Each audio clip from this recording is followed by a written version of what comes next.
Hello and welcome back to the CFC Talk podcast. I'm your host Mohammed Saleja, and from last time we were joined by Shrey discussing the Milan game, and we said how difficult it was going to be. But in hindsight, it was a lot easier than we thought. And today I'm joined by Ankit, and this time I've got the name right, thankfully. Hey, But Mohammed, always good to see you. And of course, especially after a big win, it's like a huge occasion because for me, again, like for people who don't know, yes, of course, I'm a Chelsea stan, but I started watching football, with the Serie A, with Milan, and of course, had a like you can see behind my back, there are actually a lot of heroes that I have from Milan, but this was something that I've anticipated for so long, and I didn't even imagine that we'll get to two legs and winning final, and that's like it's great as a Chelsea fan for sure.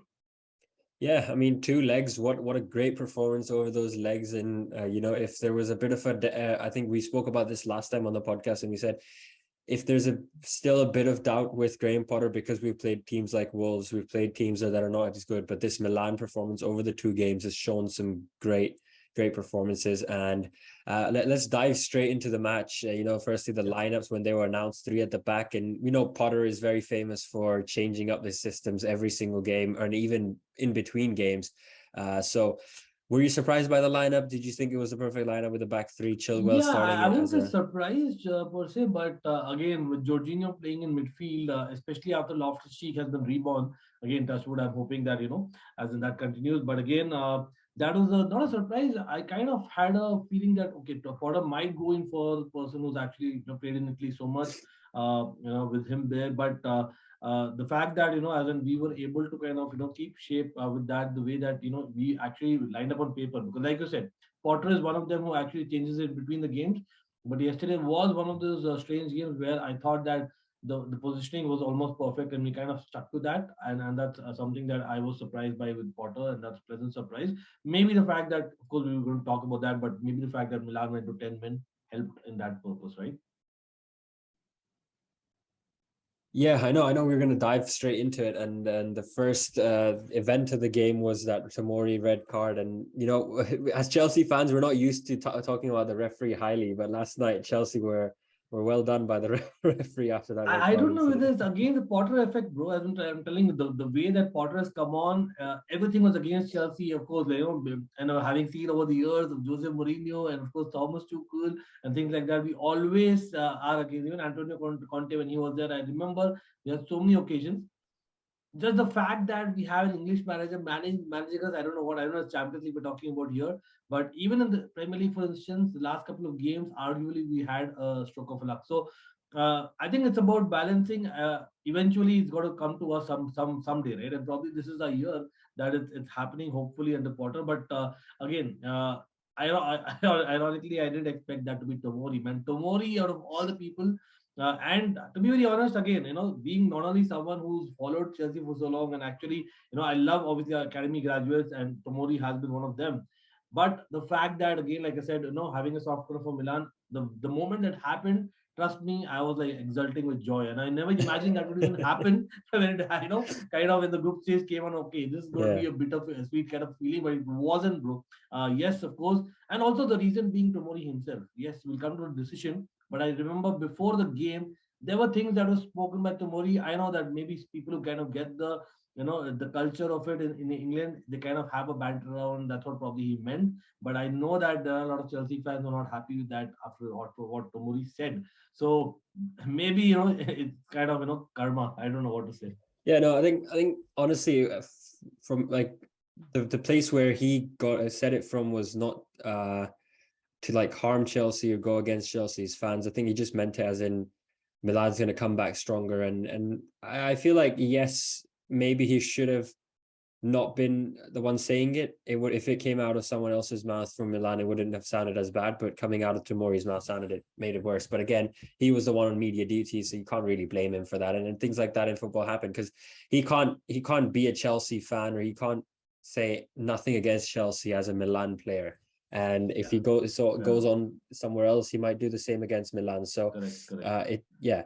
But yeah, I mean that penalty, Mason Mount winning, and I think we have said this time and time again. You've been on the podcast this season a few times, and we've discussed this so many times in terms of Mount not being at his best right now. But the last few games, we've really seen someone else. So this other Mount that we've seen come in and playing at the right wing position for Chelsea at the moment. How good has he been, and what is Potter's influence in this? Because under Tuchel, he was not performing as well.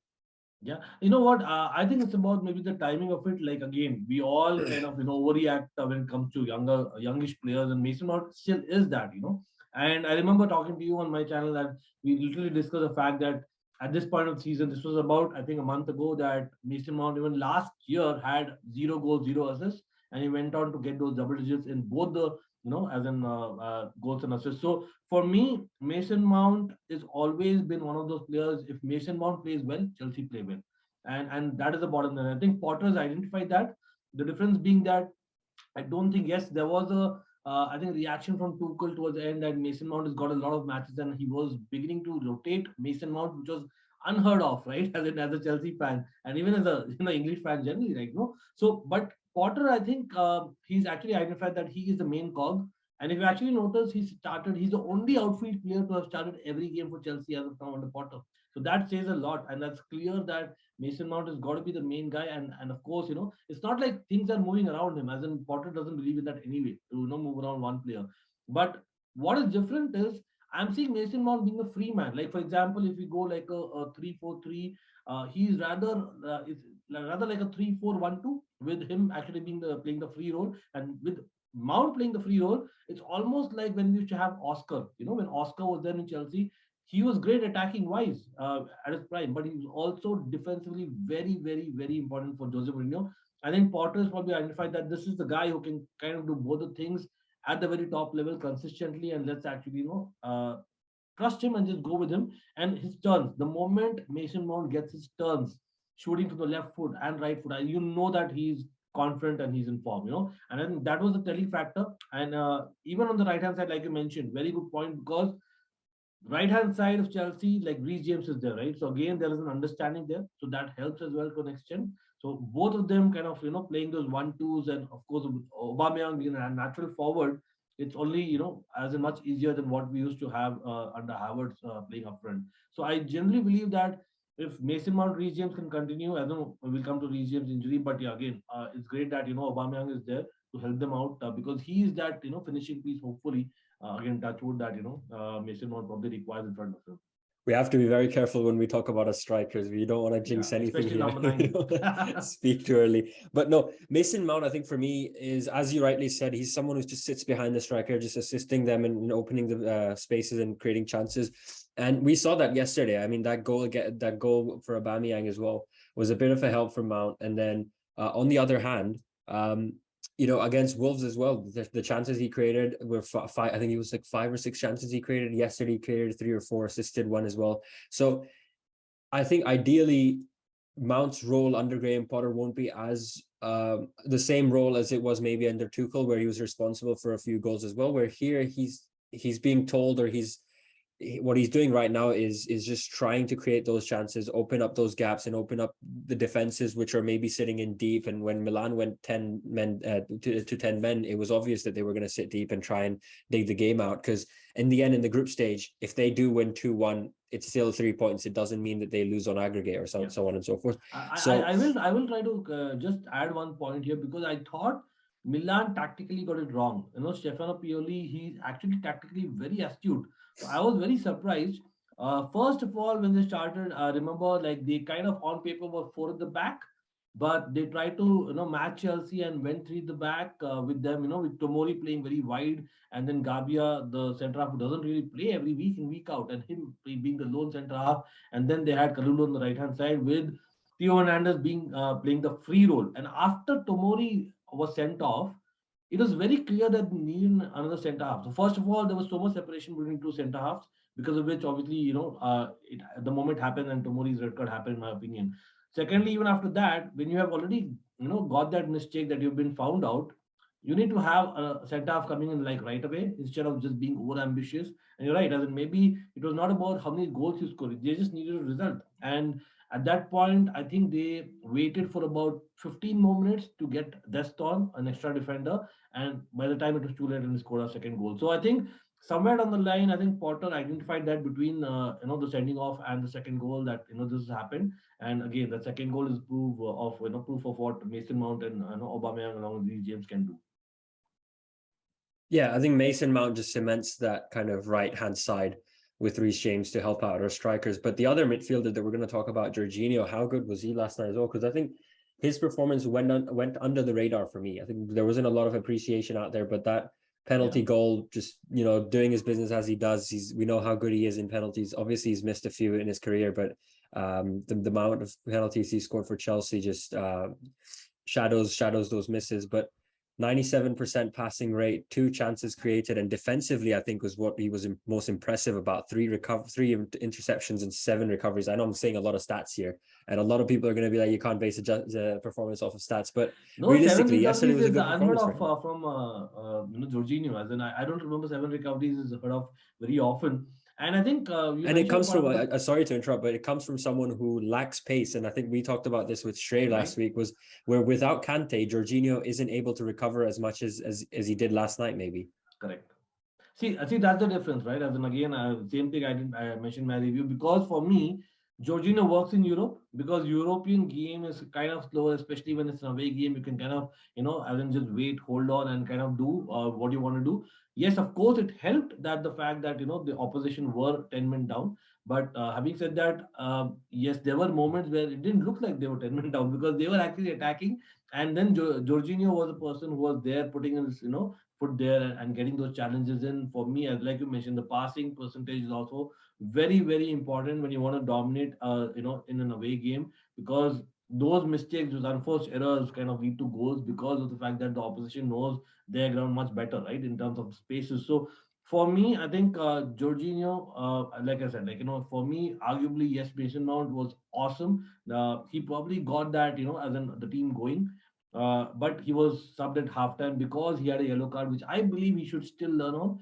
Jorginho, the moment he took the penalty, huge occasion, man. As in, he is someone who's played for Napoli for so many years. He's an Italian playing in Milan. That occasion was huge considering the group scenario. So plus the fact that Aspilicueta wasn't playing, so he was a captain as well.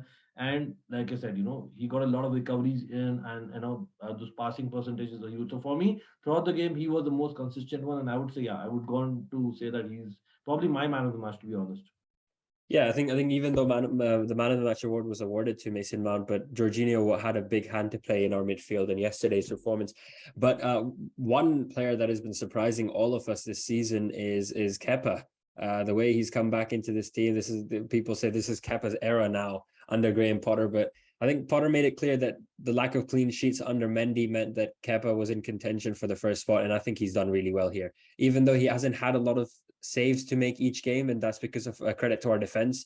Chalaba, Silva, Koulibaly, and all of these guys doing such an incredible job week in, week out, that Kepa, even for the saves that he's made, has done a great job. And Chelsea, I mean, in the first 11 or so games in all competitions, we had 1 clean sheet, and in the last 3, we've had 3 clean sheets, and we've scored more than 8 or 9 goals. So your quick thoughts on the Chelsea defense and Kepa. Yeah. I think it's yeah, one thing is of course the opposition as well that needs to take into account. Yeah, as in I won't be lying that of course we've had like, yeah, Milan were really Milan, and they are historically for me after Real Madrid the most successful side. But again, did they have everyone available for both the legs? Plus the fact that we the weekend also Wolves didn't have a manager, but we have to give it to Kepa. The way that he's actually shielded that defense in a strange sense, and that is why he's done that because I think he has a distribution which gives a little bit more confidence to the people playing at the back, especially the likes of Koulibaly and Thiago Silva, who also like to play with the ball. So I think maybe that is the one of the factors which has helped there. And I guess coming to Chaloba, I remember there was a moment last night as well, early on, where Chaloba did kind of was beaten by Liao, and at that moment it was Kepa who was called. So you're right, as in he's had only a couple of saves to make into the game, but those couple of saves actually, if you see the context of the game, the situation, have been extremely important. They've not been like world class saves, but they've been like as in definitely something that goes under the radar. And I wouldn't say there was very simple considering we used to definitely panic when it comes to the defense in the recent past, right? So yeah, all the credit goes to Kepa 100% there. But again, I would for me, jury is still a little bit out. when it comes to as an opposition which can really take long shots, and that's something that that Kepa has not been tested enough of. So let's see, but let's hope for the best. Of course, with that defense, it helps.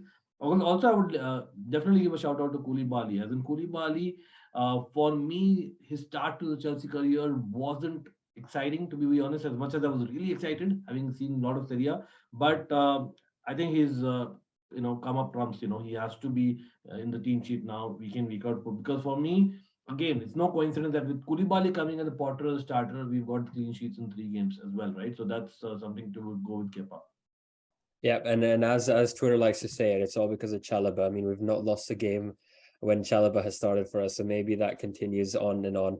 But in terms of I guess the less, I wouldn't say positives at all, but the concerns from last night's game, Reece James's injury.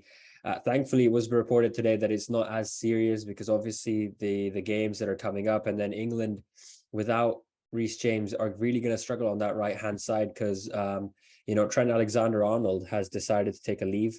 And Liverpool fans are still going to give you this whole thing of, oh, he's still the best, best right back in the world. Not even close to Reece James in the way he's been performing this season. So I'm pretty sure Gareth Southgate, even though he's going to have 20 left backs and right backs and defensive players in his squad, he'll still want Reece James to be a part of that. So that's a bit of a concern, but for Chelsea fans, it's not as much because we've found out that it's not going to be as serious, and hopefully he'll be back. I mean, I'm guessing it'll be a break, a bit of a break for him this weekend against Aston Villa, but we'll get to that shortly. But before that, the curse of the number 9. Timo Werner couldn't break it, Morata couldn't break it, Lukaku couldn't break it, and now Aubameyang's come in. He's got 3 goals in the last 2 games. As you said, I don't want to jinx it or touch wood.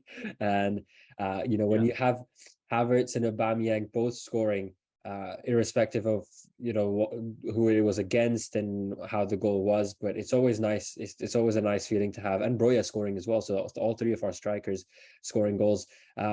It's a good issue to have in the club when you've got 3 strikers who could score, who are scoring goals, and you can't pick who to start for each game.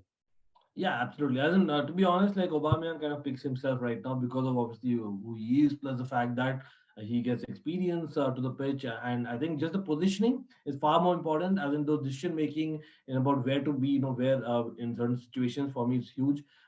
Yes, I was slightly disappointed. I must say that Broya didn't come out last night. I was hoping that him probably getting the nod over Howard because I believe he's looked sharper. But anyway, probably knowing Potter, who knows? He's again going to make 7-8 changes for Aston Villa and get him.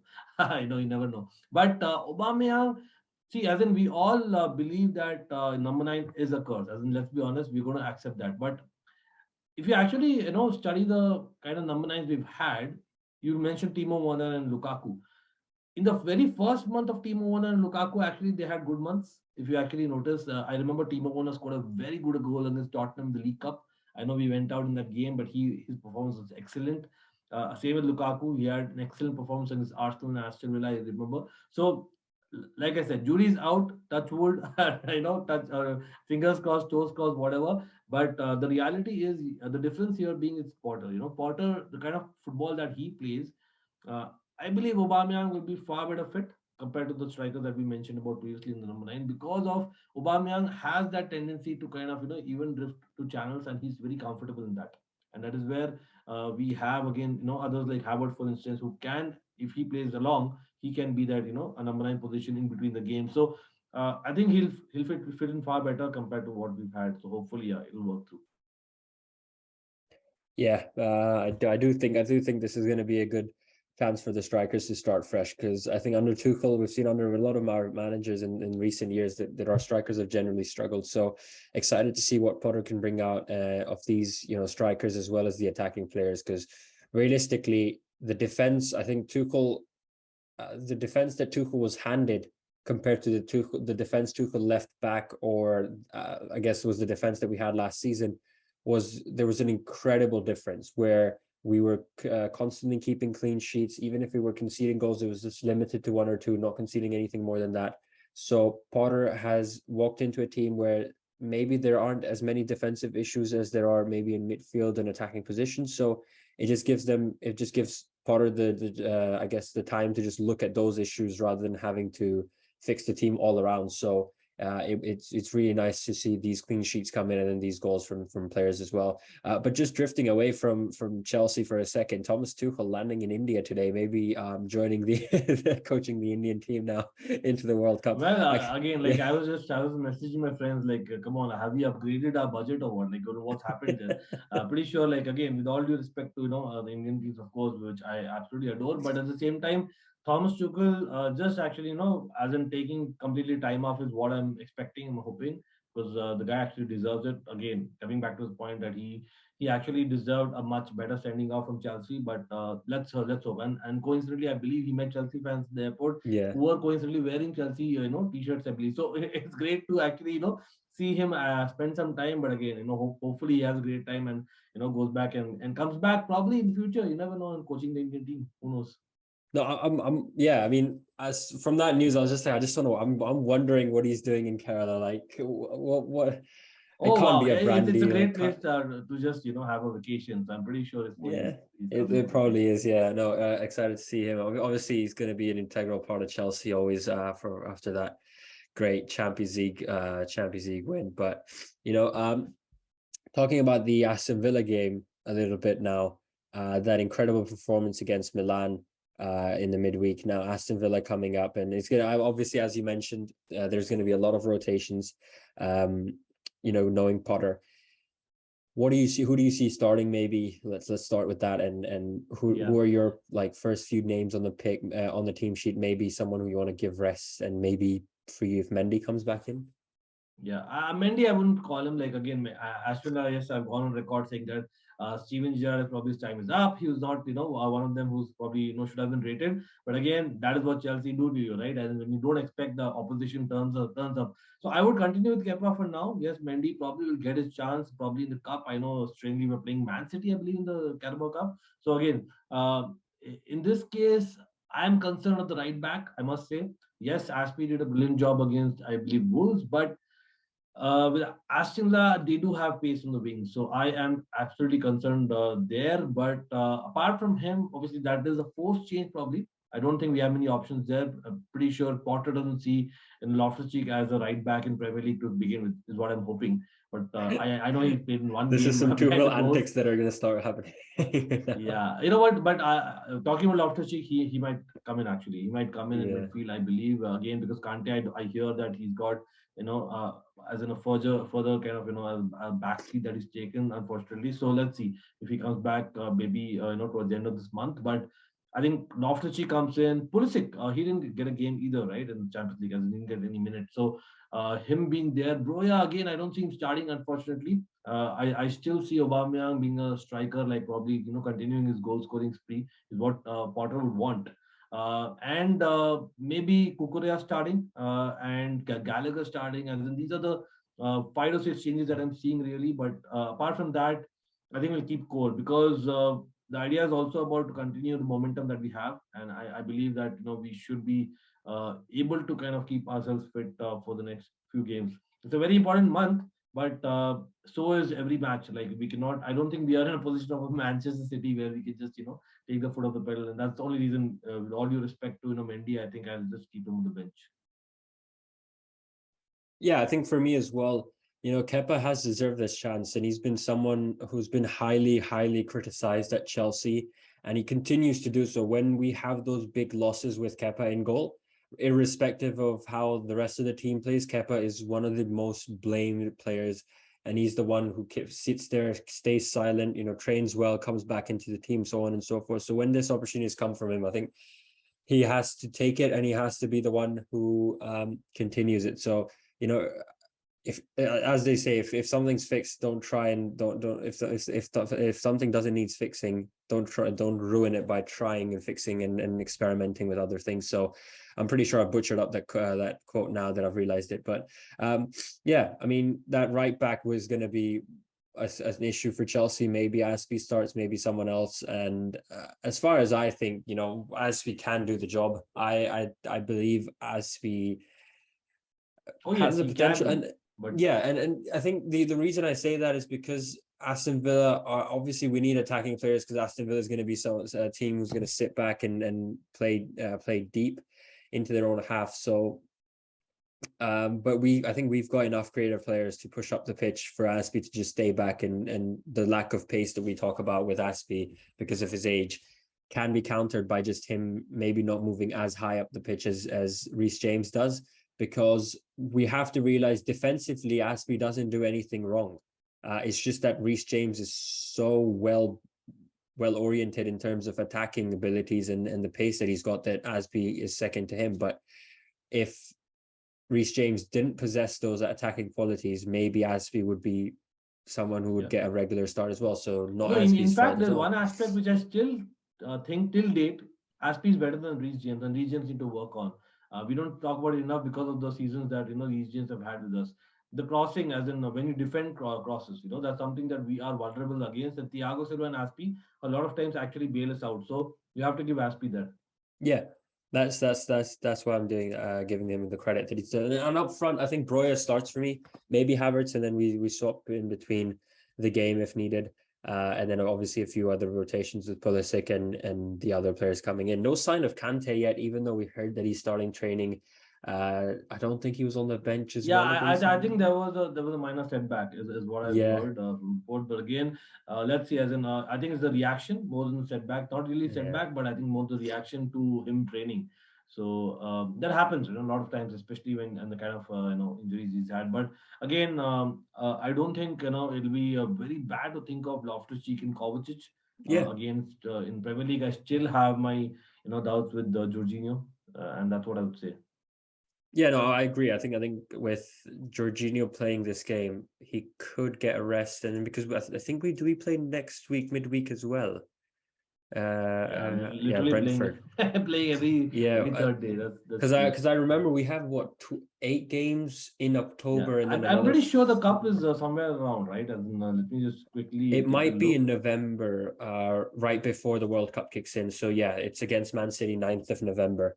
Okay, Um, there's a Premier League game, Brentford against Chelsea in midweek as well. Wow. Yeah, yeah, we're gonna have quite a lot of rotations coming up, and that one's just on Sunday and then Wednesday, so not a lot of break time for a lot of those players, but it's gonna be one to look out for, and a few games that are gonna be look out for. But obviously, big season for Chelsea ahead. Nothing set in stone yet. Still a long way to go. And these games are only going to help boost their confidence, because the big games against Manchester United, even though I don't know if I should count it as a big game, but and then you've got Arsenal, Man City as well in November. So a lot of games to come before that World Cup kicks in. And then when that happens, it's going to be a festival of football in Qatar, which is going to be very interesting to see as well. Ankit, I'm not going to hold you any longer. I know you need to go on your channel, but for those of you watching, make sure to follow him. All of his links are going to be in the description below. Ankit, thank you very much for joining us. Thank you for giving us your time. I know it's last minute, and I really appreciate it. No, absolutely my pleasure. Always good to talk Chelsea. Yeah, but just hoping the season continues the way it's going, at least for the last 3 games. Just before we end it, I forgot this. I've started doing this, but just before we end it, your quick predictions, score predictions for that game and the goal scorers, if any. For the Aston Villa game, okay. So I believe we should be able to get this one over the line. But again, knowing that we might miss a couple of players because of rotation or injuries, I think I'll still hold that. Yeah, as in we might concede one goal. So I'm going with 2-1 to Chelsea. And I think I'll take that. I know it's been convincing 3 wins, but I think maybe Premier League it's an away game, so going with 2-1. Yep. I think for me, I think we might be able to just scrape another clean sheet, 2-0 for me. Maybe a goal. By the way, I'm hoping that Christian Pulisic gets a brace. The reason being that Yeah. I think that proves the rotation is right from Potter. If that happens, so let's just continue the way it's going. Yeah, I mean, if I guess any of the players who scored against Wolves do score, it'll be good to see, because that means that it's not just a one game thing. Then it means that the rotation's really nice to see as well. So yeah, a lot to look forward to. Again, as we mentioned, once again, thank you, Ankit, and follow him on all of his social media pages. And for all of you guys watching, make sure to follow us on all of our social media pages for the latest Chelsea news, as well as on our YouTube channels and our audio platforms. Make sure to subscribe and follow us on there to get the latest updates when our episodes go live, and find out the latest ones with the biggest of guests you can find from Chelsea. We're trying to get in contact with a few other guests from other teams to try and bring them on, and maybe something in the future in the World Cup as well. So once again, thank you very much for watching, and we'll see you next time. Until then, stay safe.